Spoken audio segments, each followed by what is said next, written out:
የተዝጎረጎረ መልክ ውብ ዓለም የተገኘው ፍጥረታትን ሁሉ ፈጥሮ የሚገዛ የባህሪ ገዥ ሕያው ቅዱስ እግዚአብሔር ስላለ ነው። ውበት መጽሐፈ ጥበብ ምዕራፍ 13 ላይ ሲናገር በፍጥረታት ውበት የፈጣሪ ውበት ይታወቃል። እግዚአብሔር ሁሉንም በጊዜው መልካም አድርጎ ሰርቶታል። እግዚአብሔር የሰራው ፍጥረት ሁሉ ውብ ነው፣ መልካም ነው። ስለዚህ የእሳት ጠባያችን ከውሃው ጋር ቢጣላ አንድ ቀን እንፈርሳለን። ነፋሱ ደግሞ የመሬት ጠባያችን ቢበታትነው ደግሞ አንድ ቀን መፍረሳችን ነው። በመንፈስ ቅዱስ ስም እንደምን አደራችሁ? እንደምን ሰነበታችሁ? እንደምን ቆያችሁ? በቸርነቱ እስከዚህ ቀን ያደረሰን አምላክ ስሙ የተመሰገነ ይሁን። በመካከላችን ተገኝቶ እንዲያስተምረን ቅዱስ ፈቃዱ ይሁንልን። አሁን መርሃ ግብር ሲመሩት የነበሩት መምህር ለክብረ ወንጌል ብለው አጨብጭቡ ቢሏችሁ ግን ጭብጨባው ግን አስፈላጊ አይደለም እና እንዳታጨበጭቡ ነው። እሺ፣ ከዚህ በኋላ መምህር ወደ መድረክ ሲመጣ እንደ ፖለቲካ እንዳታጨበጭቡ። ዝም ብሎ በቃ ያስተምራል ከተባለ ይበቃል። መጨረሻ ላይም ቃለ ሕይወት ያሰማልን በሉ እንጂ አታጨብጭቡ። ይሄንን እንድታደርጉ ለወደፊቱም እንድትለምዱት እንደዚህ አደራላችኋለሁ። እግዚአብሔር ልቡናችንን ከፍቶ እንዲያስተምረን ቅዱስ ፈቃዱ ይሁንልን። አነ ውእቱ አንቀጸ አባግዕ ዘበአማን፣ እውነተኛ የበጎች በር እኔ ነኝ።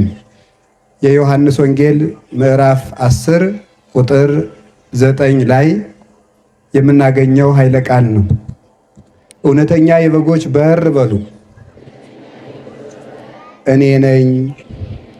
እውነተኛ የበጎች በር እኔ ነኝ። ሶስተኛ በሉ እውነተኛ የበጎች በር እኔ ነኝ ይላል።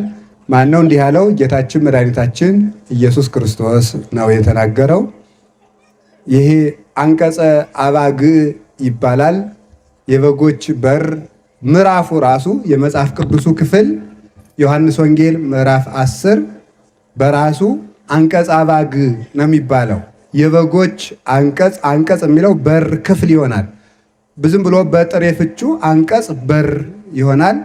በመጻሕፍት ደግሞ ይትባሃል አንቀጽ የሚለው ክፍል መደብ ጾታ እንደ ማለት ነው። እንደዚህ ይተረጎማል። ስለዚህ አንቀጸ ጾም ሲባል የጾም ክፍል የጾም መደብ እንደማለት ነው። አንቀጸ አባግዕ ማለት የበጎች መደብ የበጎች ክፍል ስለ በጎች የሚናገር ማለት ነው እና ዛሬ ስለ በግና ስለ እረኛ የሚነገርበት ቀን ነው። ኖላዊ ይባላል ዕለቱ። እንደምታውቁት እንደተማራችሁትም የዛሬው ዕለት ከልደት ቀደም ብሎ ያለው አንድ እሑድ እሱ ኖላዊ ይባላል። ኖላዊ ማለት እረኛ ጠባቂ ማለት ነው። ስለዚህም የጌታችን የመድኃኒታችን የኢየሱስ ክርስቶስ ጠባቂነት፣ የነቢያት ጠባቂነት፣ የሌሎችም ጥበቃ የሚነገርበትና የሚተረጎምበት አንቀጽ ነው። በቅድስት ቤተ ክርስቲያናችን ስርዓት መሰረት ሊቀ ጳጳስ በተሾመ ጊዜ፣ የደብር አለቃ በተሾመ ጊዜ፣ የገዳም አበምኔት በተሾመ ጊዜ፣ መምህራን ወንበር በተከሉ ጊዜ ይህንን ምዕራፍ አስተምረው ይሾማሉ ማለት ነው። ይህንን ምዕራፍ ያስተምራሉ። ለምን? እረኝነት ጥበቃ ስለሆነ። ስለዚህ ጌታችን መድኃኒታችን ኢየሱስ ክርስቶስ አስቀድሞ በብሉይ ኪዳን ከባሕሪ አባቱ ከአብ ከባሕሪ ሕይወቱ ከመንፈስ ቅዱስ ጋር ባለው በአንዲት በጸናች መንግስት ነቢያትን ቅዱሳንን ሁሉ ሲጠብቅ ኑሯል። ሲጠብቅ የኖረ እሱ ነው። እሱ እረኛ ነው። እረኞችን እየሾመ ዓለምን ሲያስተዳድር ሲመግብ የሚኖር እሱ ነው። እግዚአብሔር በባሕሪ ስሙ እረኛ ይባላል። ከዚያ በኋላ ደግሞ የእሱን ሹመትና ረድኤት ይዘው ሕዝብን የሚጠብቁ ደግሞ እረኞች ይባላሉ። እግዚአብሔር የባሕሪ ስሙን በጸጋ ይሰጣል። ብርሃን ተብሎ እኛን ብርሃን ይለናል። እረኛ ተብሎ እረኛ ያሰኘናል። ንጉሥ ተብሎ ነገሥታትን ይሾማል፣ ንጉሥ ይባላሉ። ስለዚህ እግዚአብሔር ሁሉንም ጠቢብ ተብሎ እሱ ጥበብ ነው፣ ራሱ ጥበብ ነው፣ ደግሞ ጠቢብ ነው።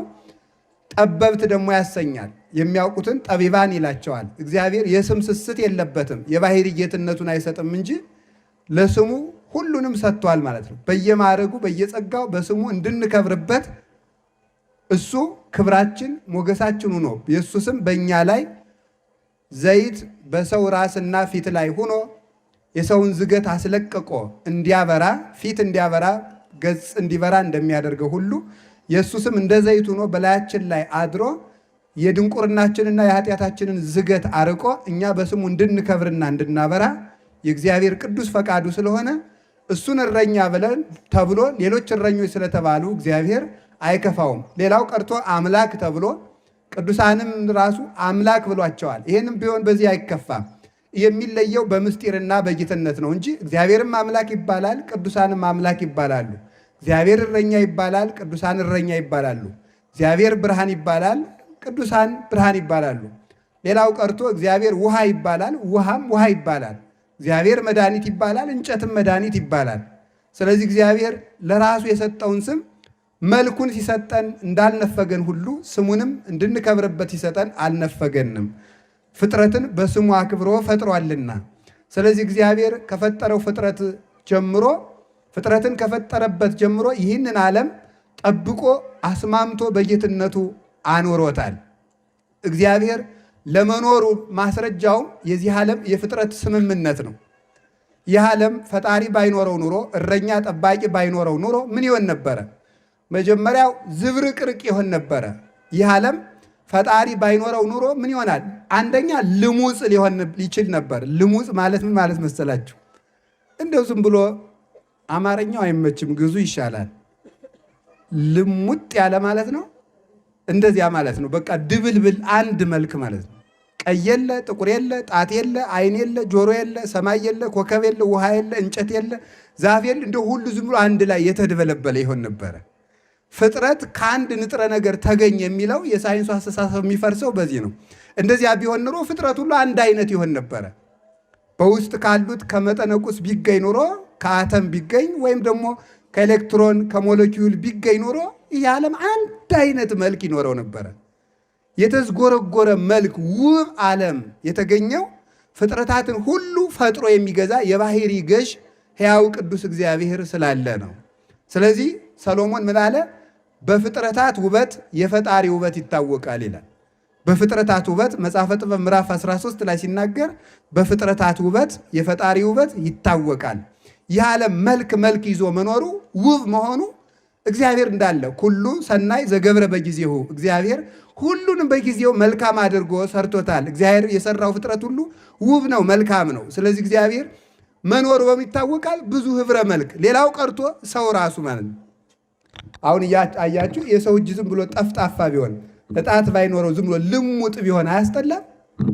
ያስጠላል። አሁን ጥርስ እዚህ አካባቢ ባይኖር አይን ባይኖር እንዲሁ ዝም ብለን ግምድል ገደል እኮ ነበር የምንመስለው ማለት ነው። አይን ባይኖር አፍንጫም እንደው እንደዚህ ባይኖር እንዲሁ ዝም ብለን የምናስፈራራ የገደል ግማሽ ነበር ምን ሆነው ማለት ነው። እንደዚህ ያለ ሁሉ መልክ የመጣው ሕያው ቅዱስ ውብ እግዚአብሔር ስላለ ነው። መልካም የሆነ እግዚአብሔር ስላለ እርሱ ስላለ ከሱ መልካምነት መልካም የሆነ ፍጥረት ተገኝቷል። ሌላው በጣም የሚያስደንቀው ፍጥረት ሁሉ ስርዓቱን ጠብቆ ይኖራል።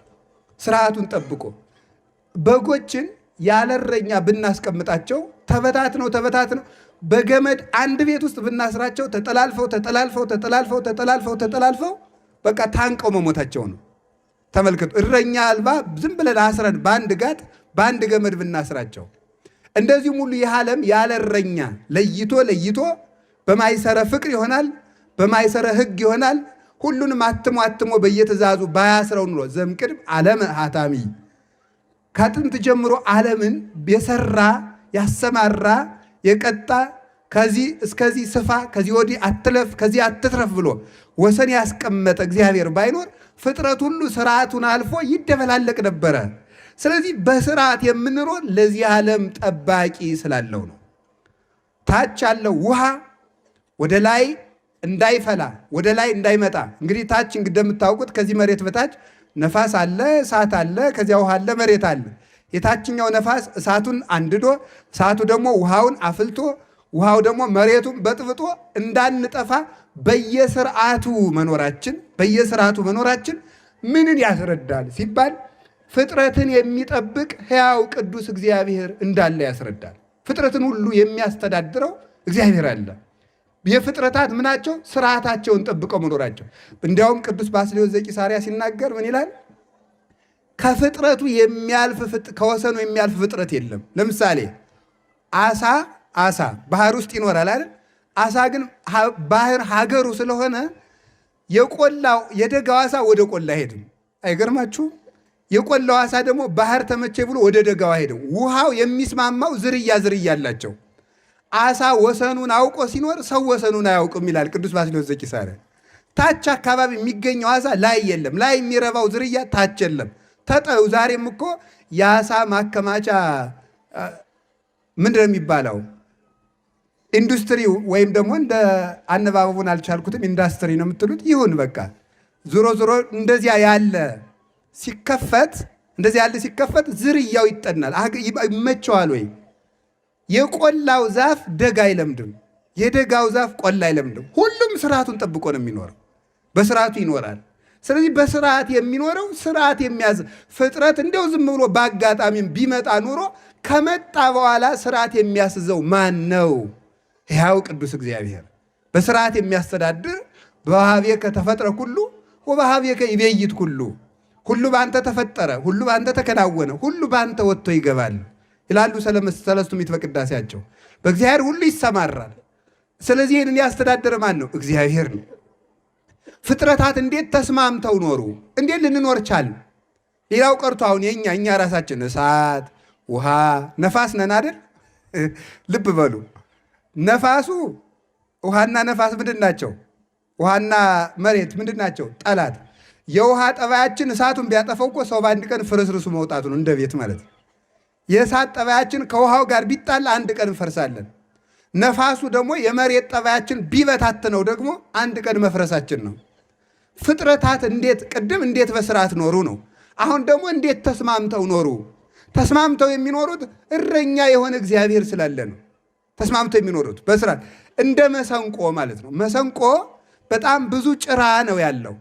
የሚቃኘው አዝማሪ ግን አንድ አድርጎ ሲቃኘው አንድ ድምፅ ያወጣል። ጭራው ብዙ ነው፣ ግን ድምፁ አንድ ነው። ይህ ዓለም በጣም ብዙ ጠባይ፣ ብዙ ህብረ መልክ፣ ብዙ ህብረ ጾታ አለው። ተስማምቶ የኖረው ለምንድን ነው ሲባል እንደ መሰንቆ የሚቃኘው እግዚአብሔር ስላለ ነው። ስለዚህ ቅዱስ አትናቴዎስ ምን አለ? መሰንቆ ዘይቤ ሃይማኖት ኢቲ እንተ ለብስዋ ሰማይት። መሰንቆ ይሉሃል፣ ሌላ አይደለም። መሰንቆስ በላይ ሰማይታት በክብር የለበሷት በመከራ የተጎናጸፏት አክሊል የተቀዳጁባት ሃይማኖት ናት።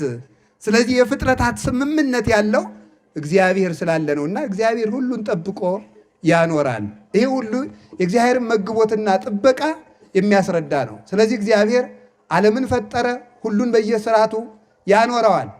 አራዊት ሌሊት ብሏቸዋል፣ ቀን አይወጡም። ቀን ካላቸው ሌት አይወጡም። ሁሉን በስርዓቱ እግዚአብሔር ይመግባል፣ እግዚአብሔር ይጠብቃል። እግዚአብሔር የሚጠብቅ ብቻ አይደለም፣ የሚመግብም ጭምር ነው። የፈጠረም ጭምር ነው፣ የወለደም ጭምር ነው፣ የሚያሳድግም ጭምር ነው፣ የሚያኖርም ጭምር ነው። ስለዚህ ፍጥረታትን በቸርነቱ እያስተዳደረ እየመገበ ዓለምን ፈጠረ። ፈጥሮስ ምን አደረገ? ጠባቂ ሾመለት። ለሰማይ ጠባቂ አለው፣ ለፀሐይ ጠባቂ አለት፣ ለውሃው ጠባቂ አለው። ለምሳሌ አሁን የፀሐይ ወንፊት የሚባል አለ፣ ምዕዛረ ፀሐይ የሚባለው የፀሐይ ወንፊት በየሰዓቱ ስንት ቀዳዳ መከፈት እንዳለበት ጠባቂ መልአክ አለው። በጣም መጥኖ ባይከፈት ኑሮ ወንፊቱን በዛ አድርጎ አንድ ጊዜ በጣም ብዙ ስቁረት ቢለቀቅ ፍጥረት በአንድ ቀን ይቃጠላል። ያንን ወንፊት የሚመጥኑ መላእክት አሉ። ያንን የሚመጥኑ መብረቅ ያለ ቦታው እንዳይወድቅ ያለ ቦታው እንዳይመታ የት ማረፍ እንዳለበት የሚጠብቁ መላእክት አሉ። ማን? እግዚአብሔር በጥበቃው ያሰማራቸው። ነፋሳትን የሚያወጡ መላእክት አሉ። ማን? እግዚአብሔር ያሰማራቸው። ዘያወጽኦሙ ለነፋሳት መዛግብት ይሆሙ 12 የነፋሳት መሳክው አሉ፣ ሀገሮች አላቸው። ነፋሳት ወይም ነፋስ 12 አለቆች አሏቸው፣ ለእነሱ ሀገር አላቸው። 8ቱ የመዓት ናቸው፣ 4ቱ የምሕረት ናቸው። ስለዚህ ሕዝብ በበደለ ጊዜ ከ8ቱ ነፋሳተ መዓት የስትንፋስ ያህል ጥቂቷን ሲያነፍሳት ሀገር በድርቅ ይመታል። ያንበጣ ኩኩባ ሁሉ በምድር ላይ ይዘራል ማለት ነው። 4ቱን ሲያነፍሳቸው ደግሞ በምድር ላይ በሙሉ ሰላም፣ አዝሪት፣ አትክልት በሙሉ ጽጌያት ይኖራሉ ማለት ነው። ይህንን የሚመጥኑ ማለት ነፋሳት አሉ። ውሃውን በሚጠጥ ምንድን ነው ቀላያት ወይም ውሆች በስርዓታቸው እንዲፈሱ ውሃ እንዳይበላሽ። ውሃ ነፍስ አለው የለውም? ምዕመናን አለው የለውም? አታውቁትም?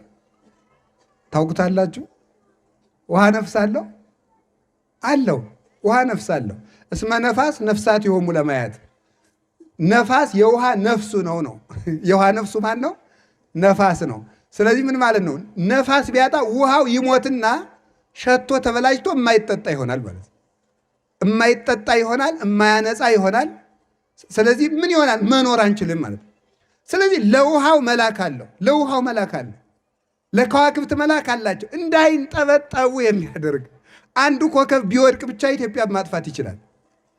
ከዋክብት ሁሉ በስርዓታቸው እንዲሄዱ እንዳይጋጩም ጭምር እንዳይጋጩም በስርዓት እንዲሄዱ በየስማቸው ቆጥሮ ዘይወልቆሙ ለከዋክብት በምልኦሙ ወይጼውኦሙ በበአስማቲሆሙ አንድ ሁለት ሰፍሮ ቆጥሮ የሚያውቃቸው እግዚአብሔር ለከዋክብት ተመልኩ። የሁሉ ኮከብ እንዴት ብሎ በስርዓት እንደሚኖር አስደናቂ እኮ ነው።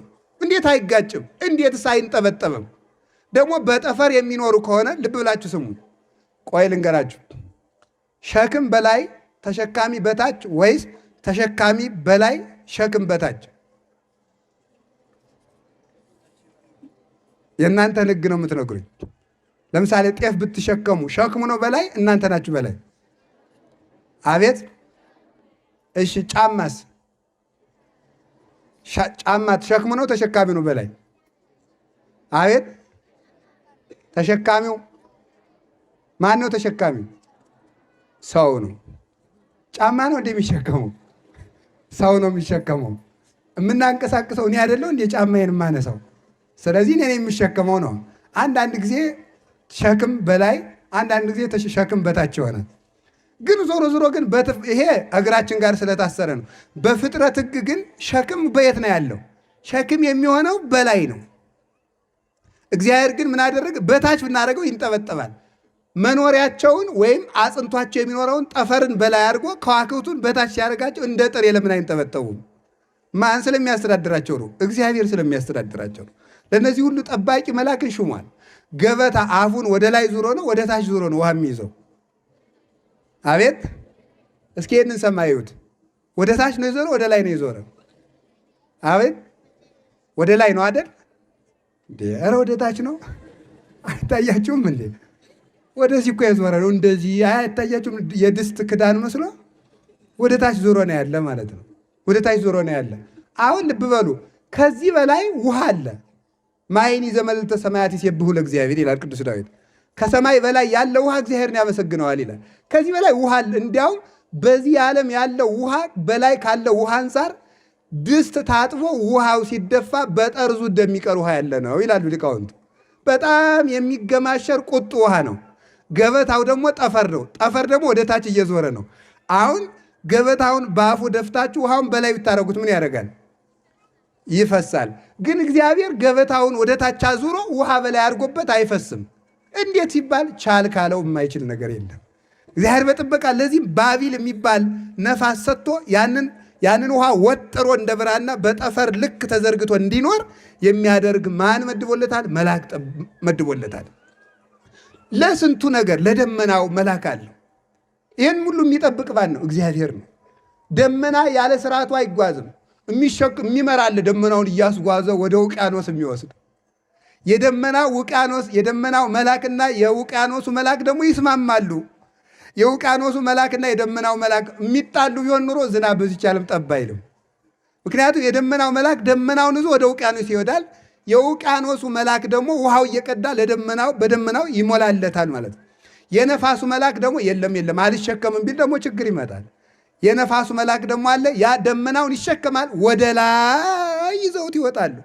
ወደ ላይ ይዞ ይወጣና ደግሞ ዝናቡን ተጠምታ ለከረመችው ምድር አንድ ጊዜ ቀዳዳውን ከፍቶ ደግሞ አንድ ነገር እስኪ ልንገራችሁ። ደመና አይታችሁ ታውቃላችሁ? ደመና በርሚል ነው፣ አቅባዳ ነው፣ ከረጢት። ውሃው ለምን እንደማይፈስበት እኔ ድነቅ ይለኛል በእውነቱ። ማለት ለምን እንደማይፈስበት አይቼዋለሁ። መቼም አሁን በአውሮፕላን ሄጃለሁ ማለት መቼም ኩራት አይደለም አይደል? እና በዚያ አይቼዋለሁ እና ምንድን ነው ብን የሚል ነገር ነው፣ ጢስ ነው እዚያ ውስጥ። በጣም እኛ ቤት የሚነቅል ዝናብ በዚያ ይወርዳል። እንዴት ነው ነገሩ? ተመልከቱ። እንዲህ አድርጎ ሲኖር ኢዮብ እንደሚናገረው እይሰጠጥ ደመናሁ ይላል። ውሃውን ቀርቶ ወስዷል፣ አይቀደድም። ደመናው አይቀደድም። ውሃውን ቋጥሮ ቻል ይለዋል፣ ቻል ይችላል። ከዚያ በኋላ ያንን አንድ ጊዜ ደግሞ አውርድ ቢለው ምድር ታጥባ ትሄዳለች። ከዚያ በኋላ ምን ያደርጋል? ሐወፅ ካለ ምድር ዋሮይካ ቀስ እያደረገ ያንጠበጥበዋል ማለት ነው። ቀስ ጠብ ጠብ ጠብ ጠብ ጠብ ጠብ ጠብ እያለ እያንጠበጠበ ምድርን በሙሉ ያረሰርሳታል። በኋላ መሬት ዝናብ የምትሸከምበት አቅም ስታገኝ ደግሞ እግዚአብሔር ዝናቡን ጨመር ያደርጋል። ጉልበቷ ስለተነቀረ አፈሯ እንዳይታጠብ ማለት ነው። እንዲህ አድርጎ የሚመግብ ማን ነው? ሕያው እግዚአብሔር ነው። እንዲህ የሚጠብቅ ማን ነው? እግዚአብሔር ነው። ዘሩን አትክልቱን ብታዩት እጹብ ድንቅ ጥላላችሁ። ስንዴ፣ ጤፍ፣ በቆሎ፣ ዘንጋዳ፣ ማሽላ አንድ ጊዜ ቢደርሱ ጥሩ ነው አይደለም? ሆዳም ሰው ነው የሚለው ነው የሚለው። አይ እግዚአብሔር ግን ለምንድን ነው አንድ ጊዜ እንዲደርሱ የማያደርጋቸው? ስንዴውን እስከሚያጭድ ጤፉ እንዳይፈስበት ነው እግዚአብሔር ማለት። እንዴት እንደሚያስብልን እኮ እሱ ነው የሚያውቅ በእውነቱ ማለት እንዴት እንደሚያስብልን። አንዱ እስከሚታጨድ አንዱ እንዳይፈስ አዝሪት ሁሉ በስርዓታቸው እንዲደርሱ ያደርጋቸዋል። ለችግር ጊዜ ቶሎ የሚደርስ አዝመራ ራሱን እንደገና ድርቅ የሚቋቋሙት እነ በቆሎ የነ ቅዱስ ጊዮርጊስ ምሳሌ የሚሆኑትን በሚያዝያ ተዘርቶ እስከ ሰኔ ድረስ ቢቆይ ዝናብ ቢቆይ ምንም የማይሆኑ ዘሮች አሉ። ቶሎ ተዘርተው ደግሞ ቶሎ የሚደርሱ አሉ። የማይበላሹ ዘሮች አሉ። እነዚህን ሁሉ የሚያደርግ ሕያው መድኃኔ ዓለም እግዚአብሔር ነው። ይህን ሁሉ ስላደረገልን ስሙ የተመሰገነ ይሁን።